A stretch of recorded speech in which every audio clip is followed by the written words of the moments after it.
بسم الله والصلاة والسلام على حبيبنا ونبينا محمد رسول الله عليه أفضل الصلاة والسلام. السلام عليكم حبيباتي، وش راكم؟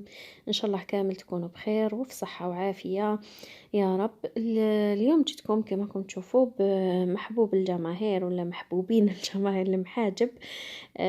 يعني كما نعرفوا ما كاش اللي ما يحبش المحاجب.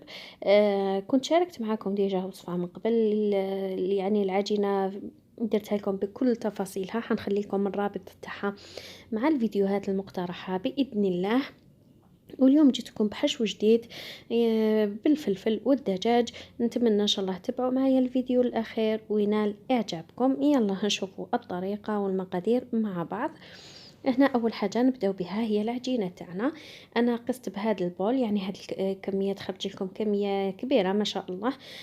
اكيد اللي حابه غير كميه صغيره، ولا خاصه المبتدئات لم يتعلمون، دائما ننصحكم بكميه صغيره، قيسوا بكاس صغير احسن. لهنايا عندي 3 كيلات سميد مع 3 فرينه. كل بول هكا حطيت له ملعقه صغيره تاع ملح. نخلط هذه المكونات الجافه مع بعض، ومن بعد نبدا نطم فيهم بالماء. هنايا الماء حبيت نقيس لكم المقادير تاع الماء هكا باش المبتدئات يعرفوا الماء بالتقريب شحال، لانه ما نقدرش نعطيكم كميه الماء بالضبط، لانه كل سميد وفرينه يختلفوا على بعضهم البعض. انا هاد الكميه دات لي 2 كيلات ونص ماء. صافي 6 كيلات مواد جافه خليط بين سميد وفرينه. درت لهم 2 كيلات ونص ماء. نعد أنا نخلط مليح العجينة تاعي. هنا مهم السر تاع العجينة تاع المحاجب. السر الأول هو أنه تكون عندنا النوعية تاع السميد والفرينة نوعية جيدة. والسر الثاني أنه ما نديروش العجينة تاعنا جارية بزاف، هذا السر مهم جدا، يعني خاصة المبتدئات، لأنه لا جاتكم العجينة تاعكم جارية ما حيش تقدروا تتحكموا فيها. انا العجينه تاعي هذه طميتها كما راكم تشوفوا، ماهيش جاريه بزاف، ما تتلاصق في اليد ما والو. ودوكا نجيب كيس غذائي، كيس بلاستيكي وغذائي، ونحطها تريح. تقدروا تخلوها ليلة كاملة، ولكن في مكان بارد، ما تخليوهاش في مكان دافي حتخسر لكم. تقدروا تخليوها في الثلاجة اكيد، لكن انا ما نفضلش نحطوها في الثلاجة. واللي عندها يعني دار تاعها دافية ولا يعني ما حبتش تبيتها، تقدروا تخليوها ساعة برك وتبداو تعجنوها ساعة 2 سوايع وتعجنوها. انا خليتها صراحة ليلة كاملة، ولكن في مكان بارد. كما دوك في الشتا يعني عادي. هنايا غدوة صباح بعد ما خليتها ليلة كاملة، دوكا نجي نعجنها. دوكا يعني نلقاوها معجونة، ما عندنا وش حنا نعجنو فيها، يعني يا دوب 2 دقائق 3 قسمة. نديلكوها هكا تتجانس المكونات. هذا ما كنشوفوا يعني القوام تاعها راهو مختلف على كيفاه درناها في الاول. المهم كي تبداو تعاودوا تعجنوها تحسوها بلي شوفوا العجينه تاعنا ما تلصق في اليد. هذا شيء مهم باش تعرفوا بلي القوام تاع العجينه تاعكم راه مليح، ما تكونش تتلاصق في اليد. انا كيما هكا ما حش نزيد لها الماء، وانتم اذا لقيتوها يعني مخصوصه شويه ما تقدروا تزيدوا في هاد المرحله. دوكا نعجن العجينه تاعي كيما قلت لكم. انا كي بيتها ما حاش تدي لي وقت كبير في العجين، ولكن نتوما لما بيتوهاش تعجنوها مليح حتى تحصلوا على سطح املس، والعجينه تاعكم تبدا دير فقاعات. انا بعد ما عجنتها حطيتها في القصعه اللي كنت دهنتها بالزيت، وغطيها بكيس بلاستيكي ونخليها تريح شويه. هنا بعد ما ريحت لي شويه دوكا حطيتها فوق مكان العمل تندهنته بالزيت، ونحلها هكا بيدي ونقطعها. هنايا تاني مشتا صينيه اللي نحط فيها دهنتها بالزيت. هنايا هذه هي اسهل طريقه باش نديروا الكرات تاع العجين تاعنا، يعني احسن من الطريقه التقليديه للمبتدئات حتجيهم صعيبه. هكذا نجيب اي كاس عندي، ولا المهم الحجم نتوما حبيتم حجم تاعكم كبار ولا صغار. انا هنا حليته تقريبا بسمك 1 سنتيم العجينه تاعنا، وقطعتها وخليتها تريح. اكيد نغطيوها، ما نساوش نغطيوها. هنا جزنا الحشو تاعنا. الحشو تاعي حطيت فيه مقله كميه من الزيت، وحطيت فيها الطرشي وخليته يتقلى حتى ذبال ولا بهذا الشكل، يعني دابنة القليان. دوكا نحيه. اكيد ما نساوش نحطوا له الملح، نحيه ونخليه بجيه. وفي نفس المقله نجيب كمية من الشحم، يعني اللي عندها، اللي ما عندهاش اكيد تستغنى عليه، تزيد شوية زيت هذا مكان. خليت الشحمة تاعي حتى ذابت بهذا الشكل، ومن بعد نزيد عليها 1 صدر تاع دجاج، يعني والكمية كما تحبوا. تقدروا تستغنوا على الدجاج، تقدروا تستعملوا اللحم المفروم، يعني هذا الشيء يرجع لكم. لكن انا درتها بالدجاج وخرجت الحشوة رائعة مع الفلفل. نقلي الدجاج تاعي. الدجاج انا قطعته قطع صغيرة كما كنتم تشوفوا. تحبوا ترحيوه في الروبو. زدتلو هنايا الملح، غطيه وخليه يطيب واحدة 3 دقائق. لهنايا للاسف الكاميرا ضببت لي بالبخار. المهم هنايا مع الدجاج تاعي زدت شويه فلفل اسود، تقريبا نصف ملعقه صغيره تاع فلفل اسود، وزدت كميه تاع البصل تاعي. هنا للاسف ما قدرتش نقول لكم الكميه لانه انا صراحه ما حسبتهاش، لكن انا هنا درت كميه كبيره، نتوما لا درتوا كميه قليله.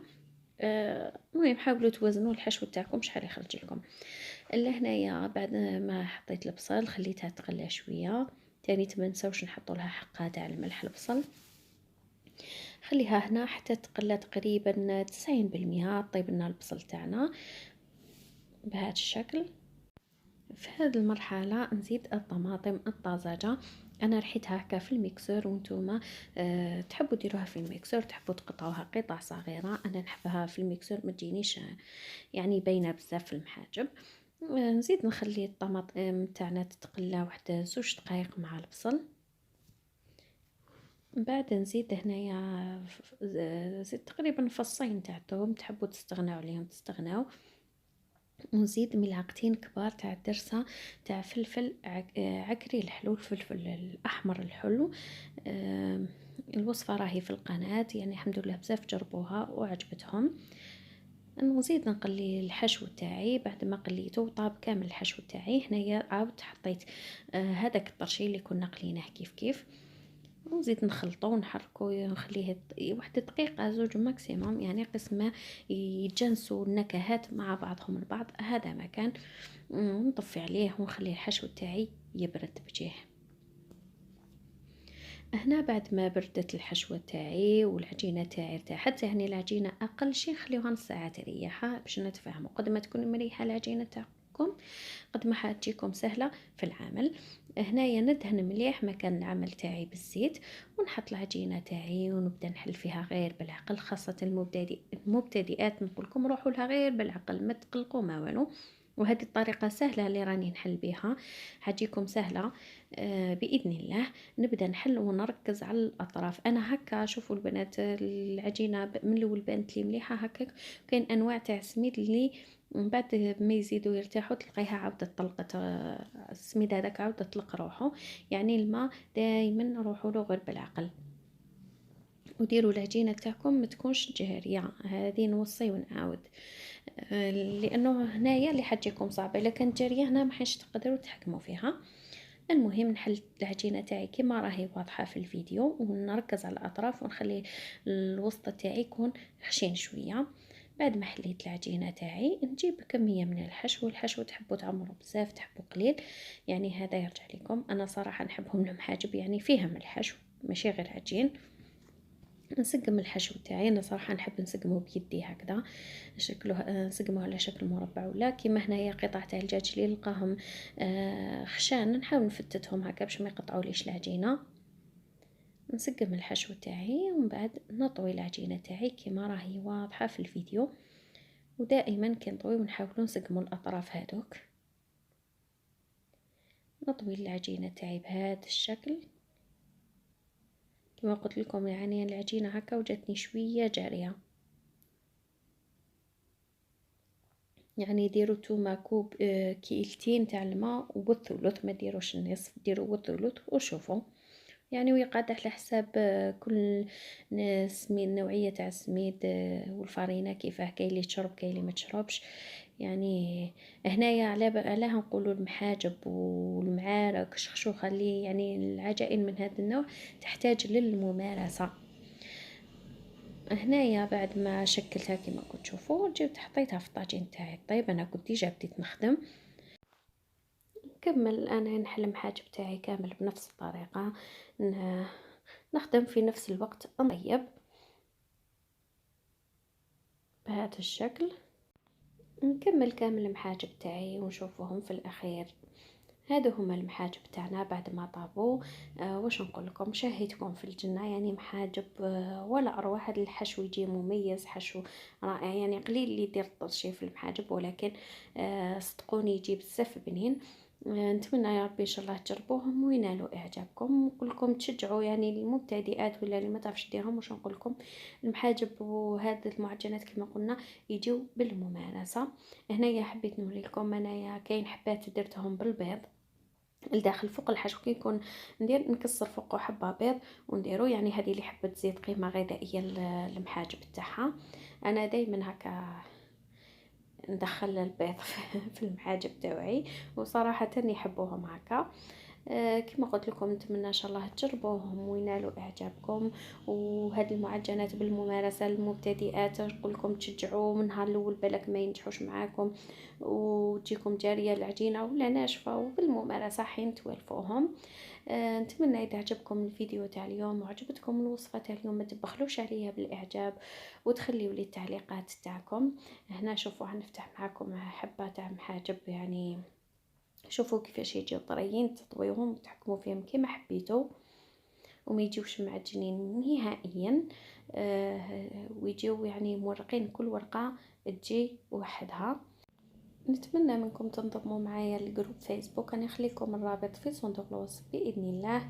في الاخير نقول لكم تهلاو في روحكم، ولكم مني الف تحيه والسلام.